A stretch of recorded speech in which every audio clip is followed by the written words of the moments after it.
Assalamualaikum warahmatullahi wabarakatuh. Apa kabar anak-anakku semuanya? Kita kembali di video pembelajaran IPA. Di semester 2 ini, bab pertama kita akan mempelajari tentang tekanan. Ya, pada pertemuan kedua ini, di minggu kedua kita akan mempelajari tentang tekanan zat padat. Mohon disimak videonya baik-baik dan catat hal penting dalam buku catatan kalian. Selamat menyaksikan ya. Tujuan pembelajarannya ini diharapkan kalian mampu menjelaskan konsep tekanan, kemudian kalian mampu menganalisis hubungan antara gaya dan luas permukaan terhadap besarnya tekanan, dan mampu memberikan contoh konsep tekanan zat padat dalam kehidupan sehari-hari. Jika kita lihat gambarnya, ini adalah seseorang yang tiduran di atas paku. Sepertinya dia tidak mengalami sakit sama sekali, dan fenomena ini bukanlah sulap ataupun sihir. Nah, fenomena ini dapat dijelaskan dengan konsep tekanan zat padat. Apa sih tekanan itu? Tekanan adalah besar gaya persatuan luas, di mana faktor yang mempengaruhi tekanan yaitu besar gaya, atau dilambangkan dengan F, kemudian luas permukaan bidang tekan, atau A besar. Jika kita lihat, molekul zat padat itu sangat rapat, tidak ada celah. Makanya kenapa dia padat, biasanya itu berat karena molekulnya ini padat antar molekulnya, saling berikatan. Nah, tekanan zat padat ini merupakan besar gaya yang diberikan benda padat tersebut per satuan luas permukaan benda padatnya. Maka dapat dirumuskan P atau power sama dengan gaya per luas permukaan benda. Power sama dengan gaya per luas permukaan benda, atau P sama dengan F per A. Satuannya itu Pascal atau Newton per meter persegi.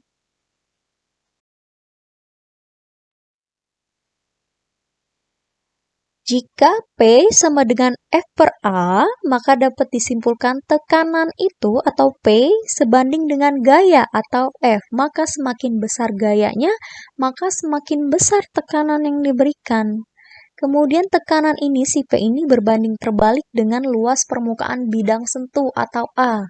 Maka semakin kecil si luas permukaannya, maka tekanannya semakin besar.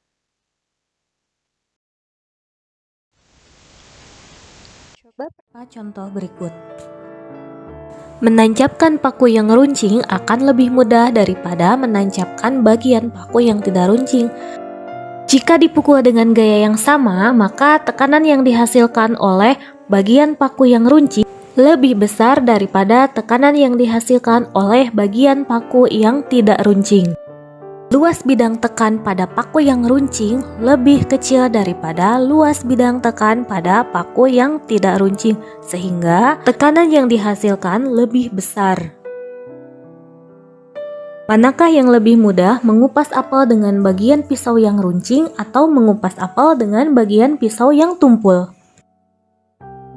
Luas permukaan bagian pisau yang tumpul lebih besar daripada luas permukaan bidang tekan pisau yang runcing.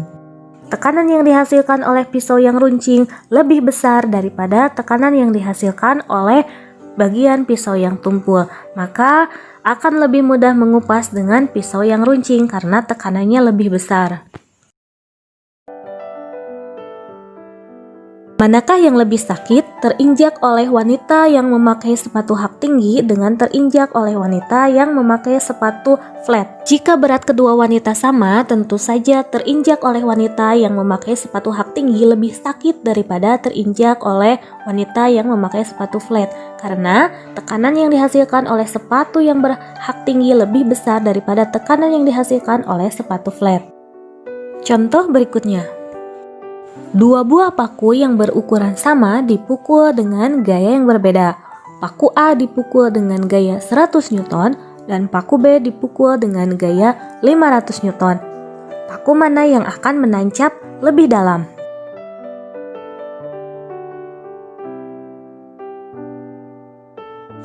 paku B akan menancap lebih dalam karena gaya yang diberikan pada paku B lebih besar daripada gaya yang diberikan pada paku A. Semakin besar gaya, maka tekanan pun semakin besar. Jadi, paku akan menancap lebih dalam. Ya, barusan sudah disaksikan videonya. Betul ya bahwa semakin kecil luas permukaannya, maka tekanannya itu semakin besar kan. Kalau misalkan kalian dengan pisau tumpul, dengan pisau yang tajam, lebih enak dengan pisau yang tajam ya. Dan kemudian kalau misalkan gayanya semakin besar, maka tekanannya juga semakin besar. Karena mereka berbanding lurus. Untuk lebih memahaminya, mari kita lihat contoh soalnya. Sebuah kubus yang memiliki panjang sisi 10 cm diletakkan di atas meja dengan luas permukaan 4 meter persegi. Jika berat kubus itu adalah 60 Newton, maka tekanan yang dihasilkan kubus besi tersebut adalah, pertama kita cari terlebih dahulu diketahuinya. Apa yang diketahui sisi dari kubusnya ya? 10 cm, karena satuannya meter persegi maka kita ubah dulu. Didapat 0,1 meter. Kemudian luas permukaan meja atau A meja sama dengan 4 meter persegi. Kemudian diketahui apalagi beratnya. Berat kubus itu 60 Newton. Yang ditanya apa? Tekanan pada alas kubus dengan permukaan meja.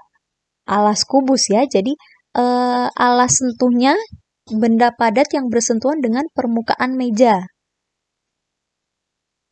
Kita cari dulu A-nya, karena A-nya adalah alas kubusnya dengan permukaan meja, maka dicari A-nya ini adalah sisi kali sisi. 0,1 meter dikali 0,1 meter. Jadi 0,01 meter persegi. Sudah diketahui A-nya, F-nya juga sudah diketahui, maka kita tinggal masukkan ke rumus tekanan. P sama dengan F per A. 60 per 0,01 sama dengan 6.000 Pascal atau Newton per meter persegi. Kemudian contoh soal yang lainnya. Sebuah peti kayu berbentuk balok berukuran panjang 2 meter, lebar 1 meter, dan tebal 50 cm. Memiliki berat sebesar 400 Newton. Jika peti tersebut berada di atas lantai dengan posisi berdiri tegak, maka tekanan yang dihasilkan adalah sama caranya dengan cara soal sebelumnya. Kita tulis dulu apa yang diketahuinya, yaitu panjangnya 2 meter, lebar dan tebalnya itu 0,5 ya, karena 50 cm diubah ke dalam meter. Kemudian W-nya 400 Newton. Apa yang ditanya? P. Tekanannya jika posisi petinya berdiri. Ya, jika posisinya berdiri tegak, maka P-nya berapa? Kita jawab dulu. Kita cari dulu A-nya berapa. A-nya itu kan balok. Peti kayu ya, berukurannya balok. Kita berdiri tegak, berarti kan hanya ada lebar dan tebalnya saja kan? Maka lebar dikali tebalnya 1 kali 0,5 meter sama dengan 0,5 meter persegi. Sudah didapat. F-nya juga sudah diketahui 400 Newton, tinggal dimasukkan ke rumusnya.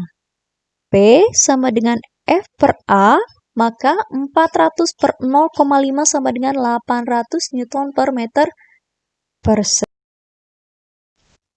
Nah, ini contoh percobaannya. Jika kalian ingin melakukannya di rumah, kalian perlu menyiapkan plastisin atau lilin-lilinan, kemudian uang logam.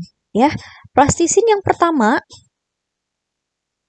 kalian letakkan uang logam secara tidur, kemudian kalian tekan.